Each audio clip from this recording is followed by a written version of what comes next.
Vím o tom, že by svědčilo mi necivět furt na sitcomy a z gauče vstát, jít si zaběhat. Když můžou bejt fit ti vypadlanci v telce, tak proč ne i já?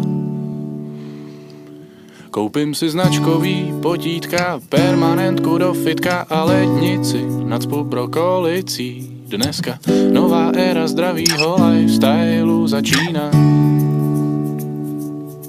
Občas chtěl bych hned začít měnit svět. Zkusit jít do sebe, místo na pivo, dělat z planety Země lepší místo pro život. A pak si řeknu, čert to vem, vždyť on je zítra taky den. Na jedno se stavím, aspoň se mentálně připravím. Mohl bych jednou ráno stát trošku dřív než ve 12, neflákat školu a zamakat, trochu pro svou dráhu natrhat růže jen protože jí mám rád.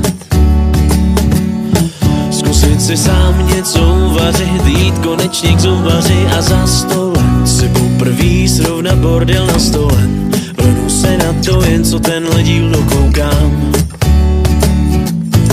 Občas chtěl bych hned začít měnit svět. Zkusit jít do sebe, místo na pivo, dělat z planety Země lepší místo pro život. A pak si řeknu, čert to vem, vždyť on je zítra taky den. Na jedno se stavím, aspoň se mentálně připravím. V 4:30 ráno sem vracím z jednoho domu. Před očima rozmazáno a hlavou se mi k tomu honí všechno to, co mám dneska dokázat.